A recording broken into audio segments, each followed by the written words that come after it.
Welcome guys to 14.3. We're going to go over some quick tips for this workout. This is a classic CrossFit couplet.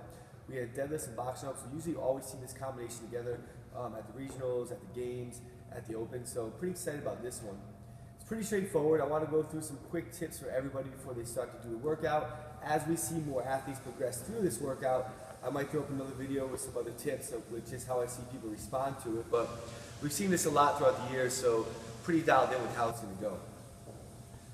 First thing is nutrition, like we've been talking about over the past 2 weeks. Make sure your nutrition is dialed in, meaning don't do anything new before you do a workout. If you're going to do when you do these workouts, make sure that your gut is pretty empty. So make sure you consume some easily digestible food about 3 to 4 hours before you do the workout. Don't look to eat 2 hours before, okay? So make sure your gut's empty for this workout. It is going to catch up on you pretty quickly, just like 14.2 did.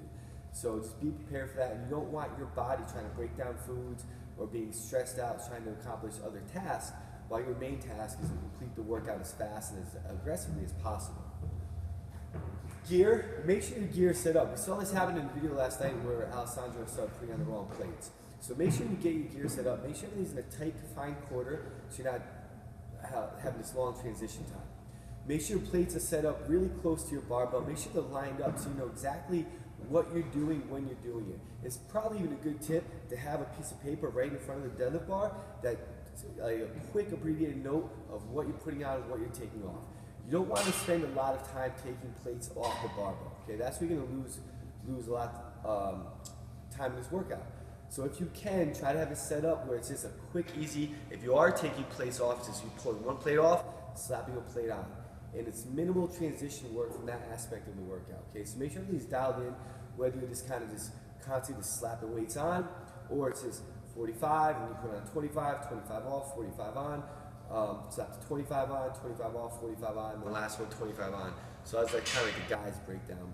But keep that in the back of your mind as you do this workout. You don't want to spend a lot of time with that weight. Also, when you get to that weight transition, I've seen some people panic and try and go too fast throughout the years, and then the weight just doesn't slide off right or something happens. So make sure when you're doing this, you take your time, treat it like a lift. Be steady and smooth, and that's going to make you fast in a plate transition. Okay, whether when you come to take the weight off, you kind of pick it up, slide it off, drop it, grab the other weight and put it on, and that might allow an easier transition time to get that weight on and off the barbell. Set up, you just kind of went through that. Make sure the box is appropriate height. Make sure you show the measurement of the box on the video because they do want to see that. Okay? And make sure as you're moving, it's just deadlift to the box jumps. Now, when you go through this workout, we talk about pacing and strategy. In my opinion, the workout comes down to here. You don't want to try to set a world record for this. Okay, we saw last night the girls went out really aggressively where they were just crushing this first set of 10, and then we saw that the second they got to this number, that's where it hit them. You want to think that this number right here, this 275, 185 deadlift number, this for the most part is going to be the meat and potatoes of the workout, okay? Because you want to be able to not drop the singles here, okay? And this is where that weight is really going to start kind of feeling it on your back, your hamstrings. Once you get up there, you've already done 35, 45 deadlifts until you've gotten there, and the weight's getting heavier. So something I want to talk about in this video is different types of athletes from a lower body pulling perspective. So if you're a great high volume puller, then you're going to get through bigger sets here. You should know how you are as a pulling from this aspect of an athlete, okay? So that doesn't mean when you get to this 225, 155 number that you want to go unbroken. That means that you're going to break this up, but you might break it up in a 10, 10, okay? If you're a good high volume puller. And then when you get to the 275, 185 number, this again will be broken up. It'll be a little bit bigger chunks that you're going to break it up with, okay? So this might be 10, 7, so that's 17, 2, 5, 4. Something like that if you're a good high volume puller. But this is if you can do 10 reps, breath, 7 reps, little breath, right? So your body's used to that. Now, if you're more of a grinder type athlete, where you can just kind of grind away at short reps and just stay on that bar and keep moving, then my suggestion is to start with the 20 reps at the 225, 155 and make that smaller chunks, okay? So that might be, sets of 5. Or meant to do like a more of a descending number, you might start bringing it down smaller. You might start off like 7, 6, 5, and then go from there to finish off at 20 reps. And then my suggestion for those grinder type athletes is to stay there for this 225 number. This might be 7, 6, 5, 4, 3. So that would bring you to 25 reps. So again, different types of pullers. If you're a great high volume puller, then you're probably into a little bigger chunks for the 20 to 25. If you're more of a grinder type athlete, then those reps are going to be a little smaller, but the rest time is still going to be shorter. So you're going to do more sets to finish off that number at smaller reps. So different athletes there. Once you get to this number here, hopefully you've had it where once you get here, you're not down to singles. If you are down to singles, that's fine. But you want to chip away at doubles and triples on that short break in between to get through to 315 into the box jumps, okay?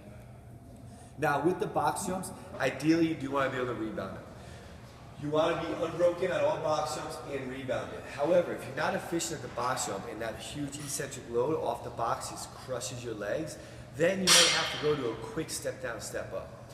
If that box jump getting up to that box is pretty aggressive for you, and again, you're just not efficient and you've realized over the years of your training that that takes a lot out of you, then you might have to think about going to a step up. And that's not wrong, but you got to stay fast and smooth through that. Okay? So control your breathing. Once you finish the deadlift, don't waste time looking at that box. Get up on that box right away. Control your breathing so those rebounds might be a little bit slower. Then as you catch your breath, you pick up pace throughout the way of the box jump to get back to the deadlift. But you don't want to waste time here. Your time being spent is on the deadlift and the transition of the deadlift with taking the weights off, putting the weights on. This is like an intermittent piece of the workout. You want to be able to control your breath, get your heart rate back down, relax a little bit, and get back to that deadlift to pull heavy. Now, if you're wearing a belt, that's fine. Make sure it's a Velcro belt, one that you can adjust quickly going from the deadlift to the box jump. You don't want to waste time again or have that belt constrict your breathing when you're trying to move and your heart rate's pumping up a little bit, okay? So make sure you easily adjust it quickly, but keep it on. And if it starts to become a nuisance, then throw it off, but make sure it's strapped down for the lifts. Some things from technique, be smooth with that barbell. Don't be sloppy with the deadlift bar. As you start going, if you're going quick, don't let the barbell get away from you. Keep that barbell tight. An easy way to keep that barbell tight, if you want to, is squeeze your lats. Squeeze your lats is going to allow that bar to kind of get pulled back into your body, and be smooth with the barbell path. Like I said, don't get sloppy with it. Don't let it get away from you. Take that extra second, get the shoulders behind the bar, stand up, and come back down. You don't want any missed reps in this workout, especially as the weight starts getting heavier and heavier. So again, tight lats, tight back, smooth barbell path, be efficient with that deadlift, control the weight, don't let the weight control you. I hope these quick tips helped you for 14.3. Again, as we see more athletes go through this workout, we might put out another video. Best of luck to everybody.